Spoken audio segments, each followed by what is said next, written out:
Thomas the Tank Engine wouldn't stop being a nuisance. Night after night, he kept the other engines awake. "I'm tired of pushing coaches. I want to see the world." The other engines didn't take much notice, for Thomas was a little engine with a long tongue.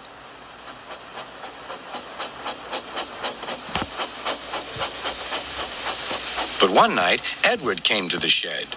He was a kind little engine and felt sorry for Thomas. "I've got some freight cars to take home tomorrow. If you take them instead of me, I'll push coaches in the yard." "Thank you," said Thomas. "That will be nice." Next morning, Edward and Thomas asked their drivers, and when they said yes, Thomas ran off happily to find freight cars.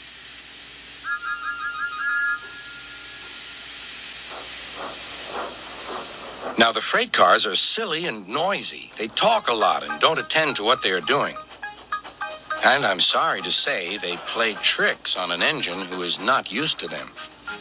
Edward knew all about the freight cars. He warned Thomas to be careful, but Thomas was too excited to listen.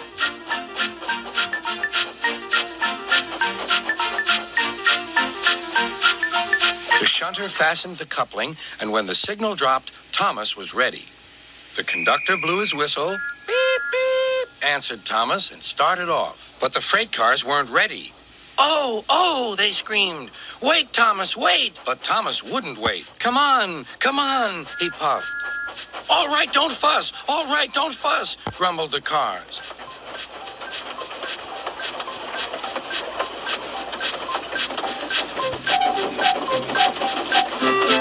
Thomas began going faster and faster. "Whoosh!" he whistled as he rushed through Henry's tunnel.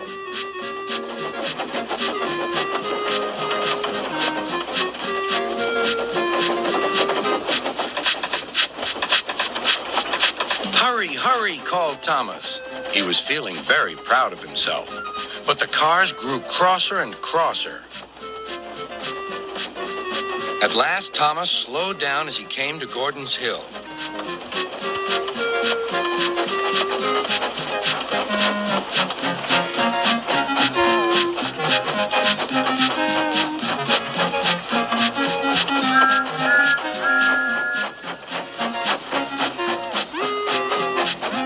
"Steady now, steady," warned the driver as they reached the top. He began to put on the brakes. We're stopping," called Thomas. "No, no, no," answered the cars, bumping into each other. Go on." Before the driver could stop them, they had pushed Thomas down the hill and were rattling and laughing behind him. Poor Thomas tried hard to stop them from making him go too fast. Stop pushing, he hissed.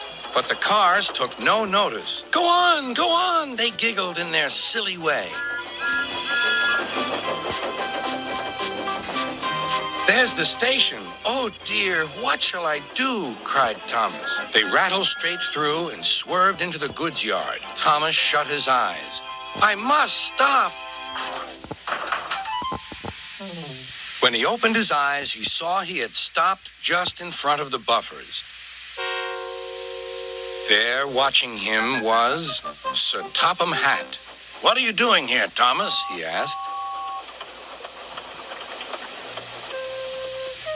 "I've brought Edward's freight cars," Thomas answered. "Why did you come so fast?" "I didn't mean to. I was pushed," said Thomas. "You've got a lot to learn about freight cars, Thomas. After pushing them about here for a few weeks, you'll know almost as much about them as Edward. Then you'll be a really useful engine."